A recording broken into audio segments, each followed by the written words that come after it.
All right, everybody, I think it's time we get started. Thank you for joining our second community advisory group meeting for the Potomac Creek Third Track South. The purpose of this meeting is to provide a space for project updates to be shared transparently and for community voices to be heard. With that, this meeting is being recorded.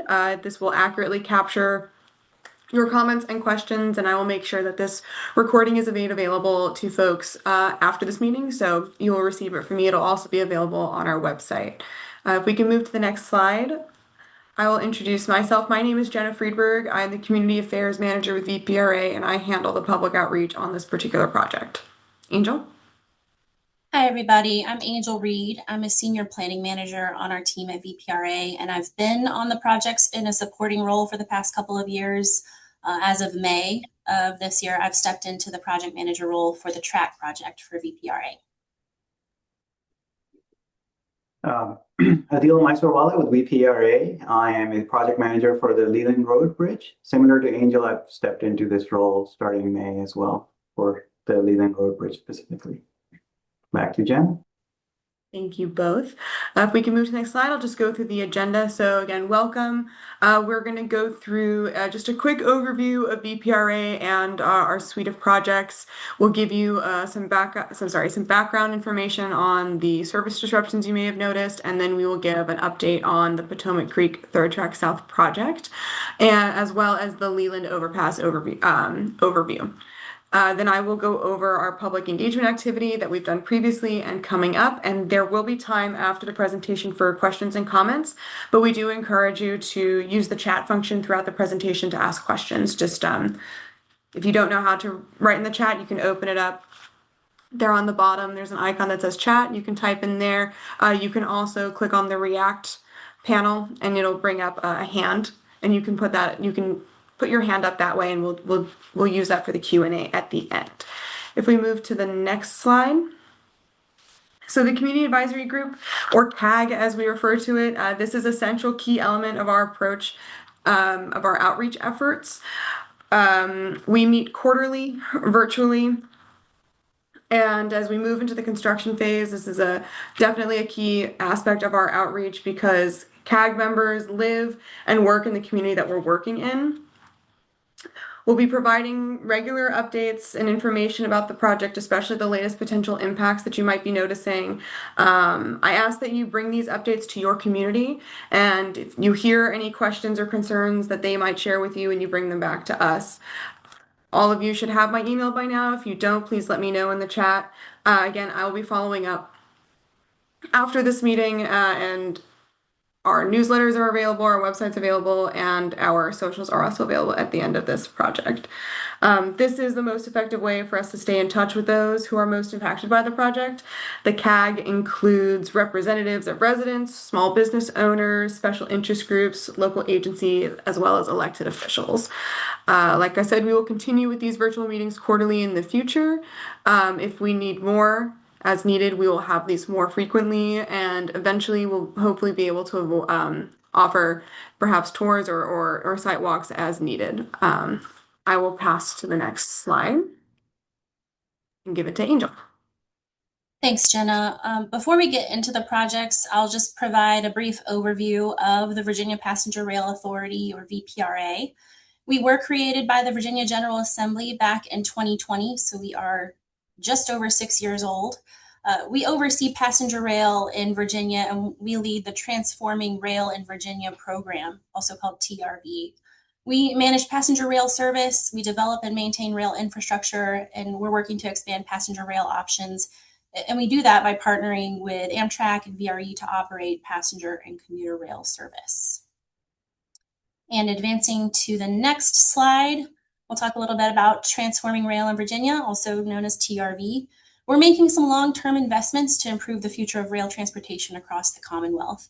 And we do that by working with partners like Amtrak, CSX, VRE, Norfolk Southern.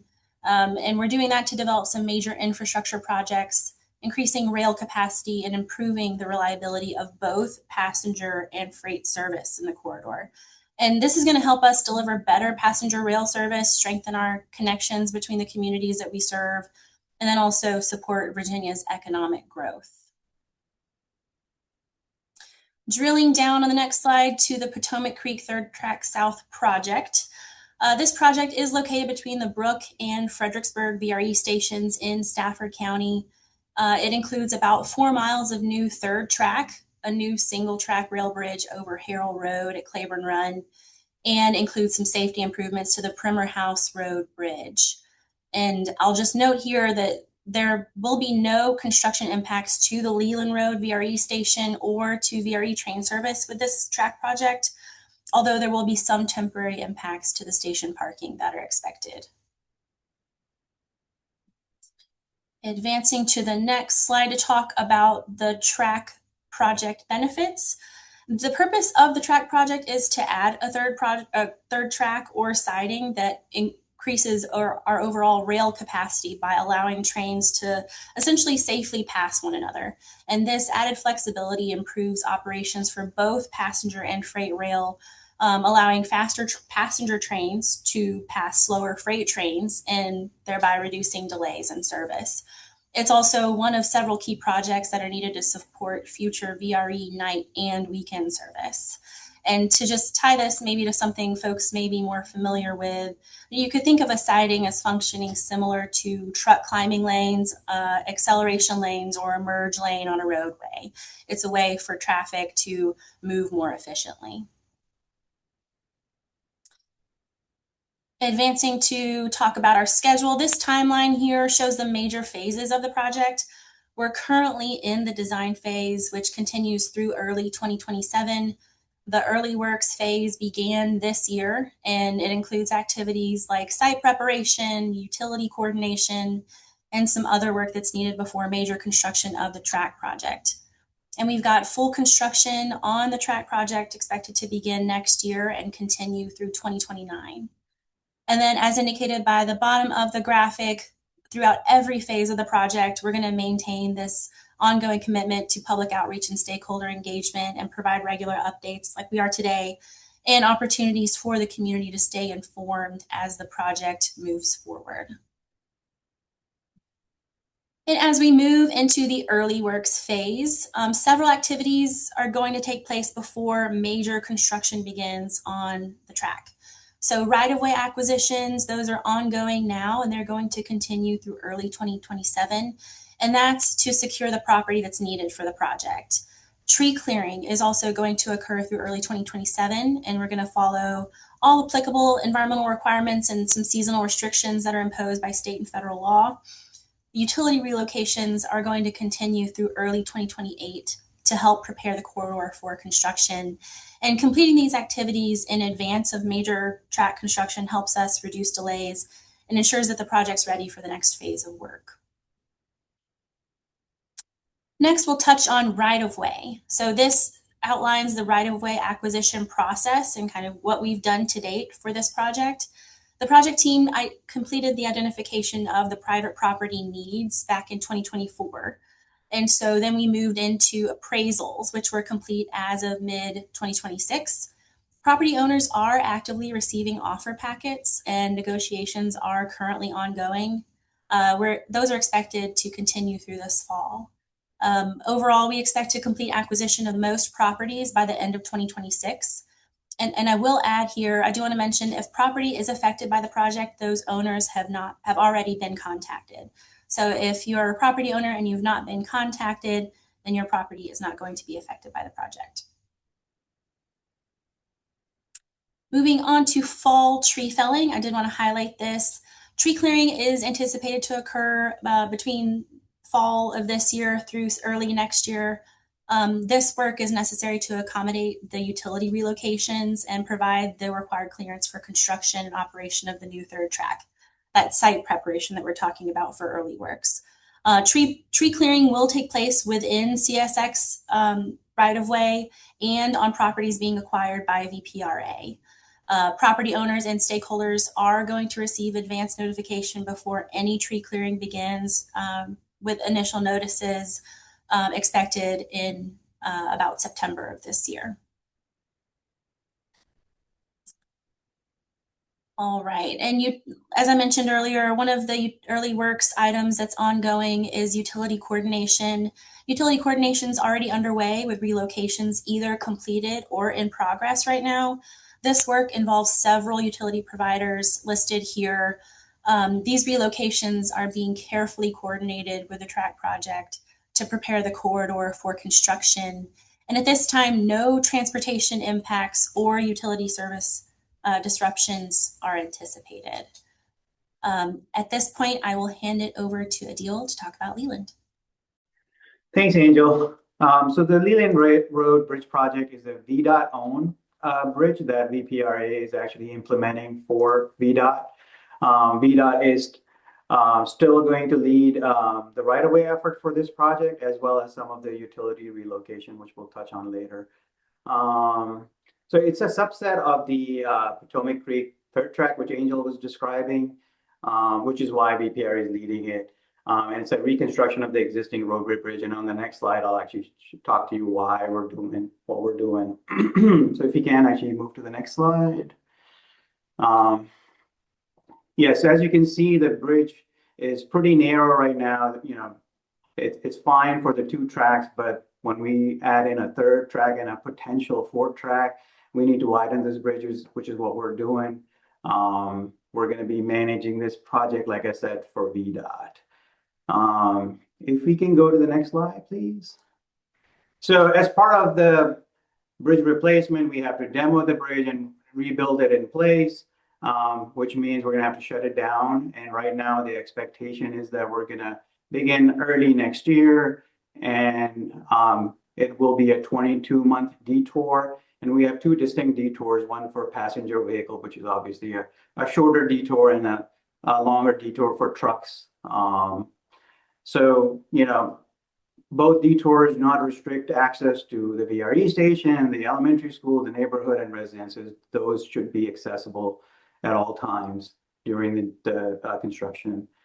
There is also, I want to remind people that when we are working on Harold Road as part of the track project, there will be detours for that too. And we're actually working with VDOT on what that's going to be. So we'll share those details when we get VDOT's approval on that detour. If you can go to the next slide, please. So currently we are in the right-of-way acquisition phase. So VDOT has begun the acquisition. So if you are impacted, you will be contacted by VDOT for some right-of-way needs for our project, as well as VDOT and CSX utilities have started their relocation. So you may see some work very soon out there. Actually, Lumen, one of our CSX utilities, have actually been working in the right of way, trying to relocate and install a conduit right now. So once our relocations are done, contractors going to mobilize, like we said, early next year, and that's when the detour starts. Once the detour begins, we'll do a bridge demolition, and then we'll start the new bridge construction as well as the roadway construction here.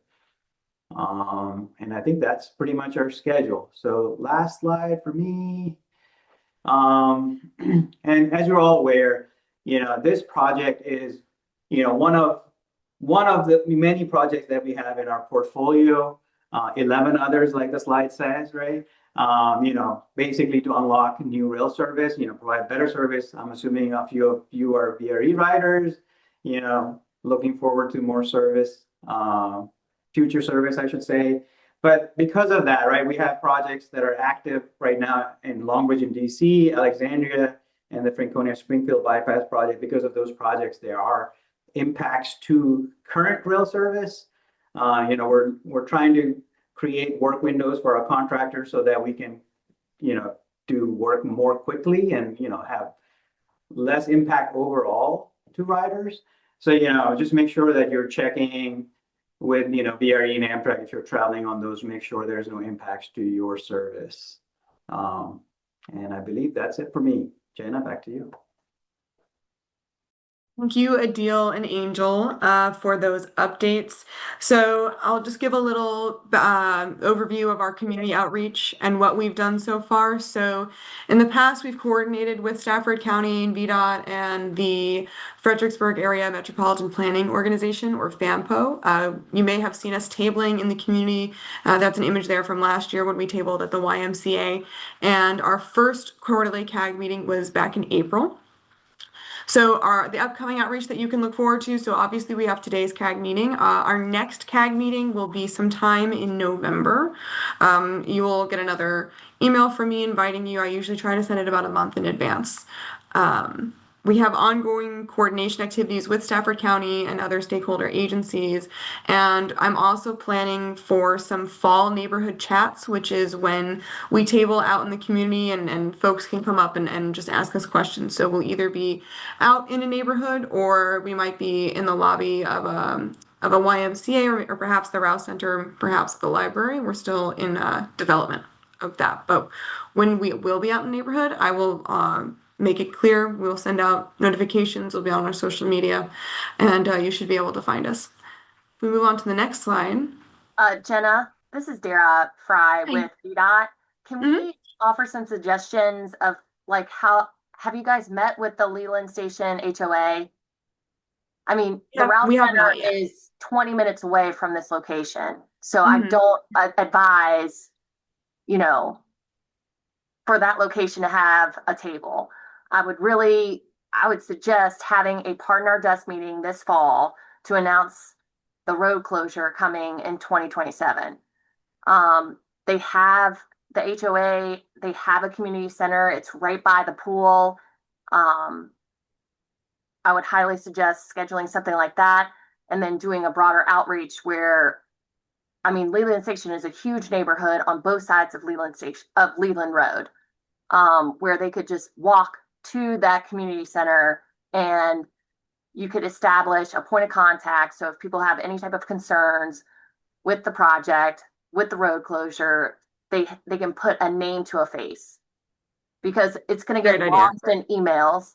And Yep. then, I mean, the YMCA is a nice place, but I don't know how many people in Leland Station go to the YMCA.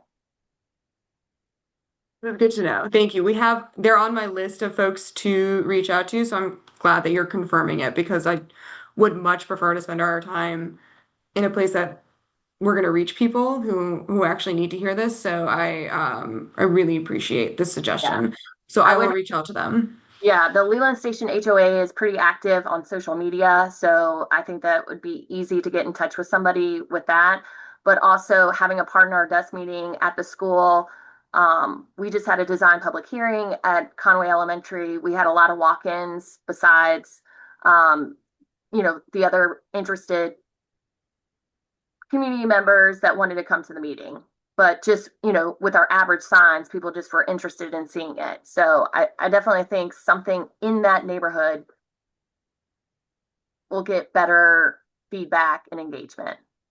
Agreed. I actually have been in touch with the schools to set up a meeting to discuss the detour with the school system and the emergency services. So I'm in the process of planning that out as well. So we should be having that I would prefer to do it before the school year starts, but I was actually just emailing with them today, scheduling something.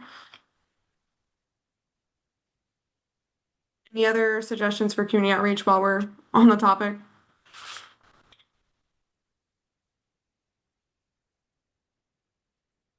I'll ask to move to the next slide then, which is just how to stay informed if you're not already signed up for our email updates. We do send regular newsletters and we post often on our social medias, but the Potomac Creek website is a key source of information.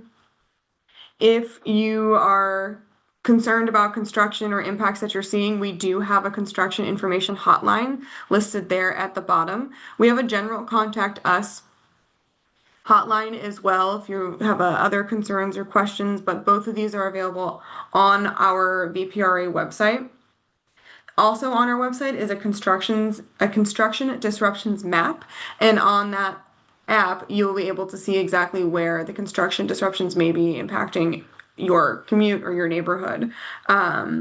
So please make sure to follow us on there if you haven't already.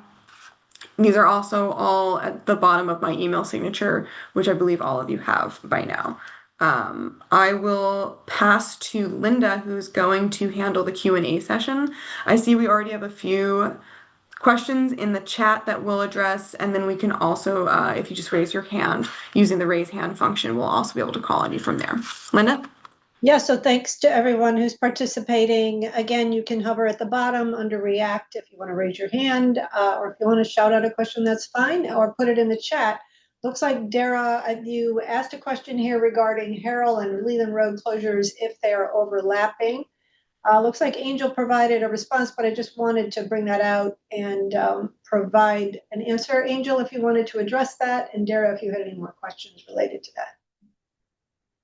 Yeah, sure. Just to maybe voice what the response is. So the question is, will Harrell and Leland Road closures overlap?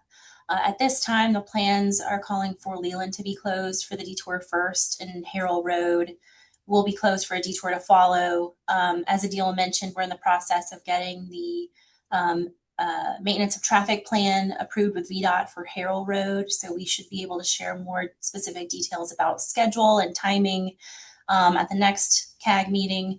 But yes, at this time, there are no plans to overlap the detours.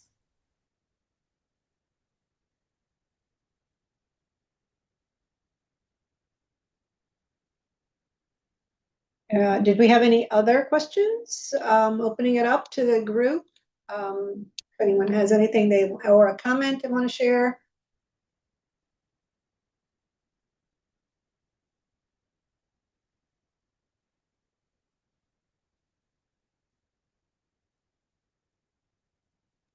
I will take that as So go ahead. When you say early 2027, what are you guys thinking? Like, are you going to try to close Leland?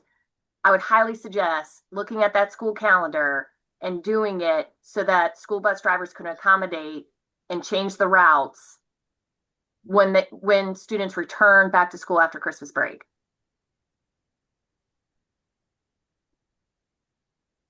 It's still kind of up in the air right now, but we are going to give our contractor notice to proceed January 2027. And most likely start the detour in a month or so after that. So, I mean, we can consider what you just said and just see if we just close it up in January. Yeah, because you're going to need. We wouldn't want to restrict someone from using it for no reason, Right. though. That's the thing. Right. But I definitely want to be able to give the schools as much notice as possible, as well as emergency responders, because they're going to have to adjust their routes to respond. Yeah. When you close the road. And, typically we like 2 weeks. So I don't know if that's in the language. We'll give more than 2 weeks notice for sure. Okay. Yeah, and that's also why I've been interacting with the schools and the emergency response, so that the meeting we have hopefully before the school year begins, we can give them at least what we've told you, maybe a little bit more information, and then they have a point of contact with me and the project team, and we can have like regular communication with them, so they have more than enough time. That's the goal.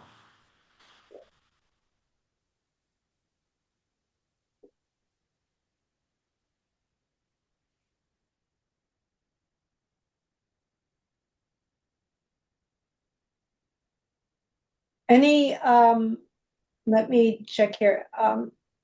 Adriano's got a comment. Any topics that folks would like to hear more about in future CAG meetings?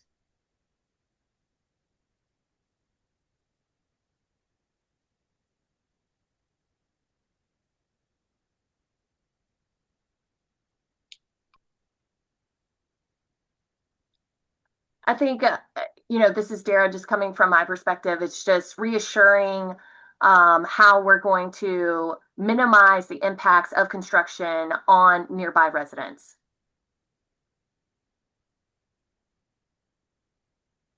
How are we going to make sure how are you going to secure the work zone? right now they plan to have barriers so that you cannot go beyond a certain point. I don't know the exact location where those barriers are going to be, but obviously there's going to be a hole where the bridge is right now, and we don't want anybody getting close to that. So we'll have positive protection for sure. And are you guys working all the time, like 24/7? Are you mostly working at night, mostly working during the day? We need, like, I just want the Primarily, information to like, these are the questions that most people are going to be asking is how's it going to affect me? yes, we'll get more information for next meeting, for sure. And obviously when we meet with folks, right now, again, it's too early, right? But most likely it'll be mostly day work with some night work, especially like when we're setting bridge girders, train traffic is less at night. So most likely those kind of operations that we can't stop the train, so we have to work around trains, and that's mostly at night. Yeah. But I don't have exact information on that. So we can get more information from the contractor and get back to you on that.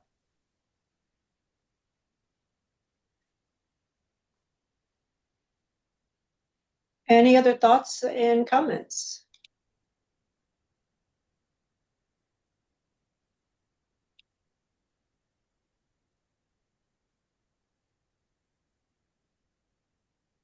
All right, I think we are good for today. Thank you everybody for joining us. I hope this was informational and helpful. Thank you for the suggestions. I really appreciate that. That is the point of these meetings, to hear from you and take into account what you're telling us, because I trust you as community members. And like I said, we want to make sure that everybody is getting all the information they need. And like I said, next CAG will be sometime in November. You should hear from me about a month before.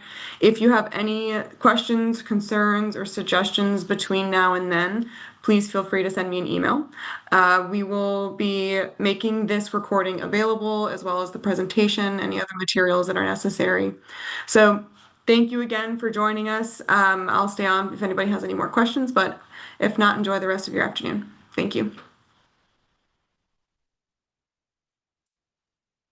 Thank you.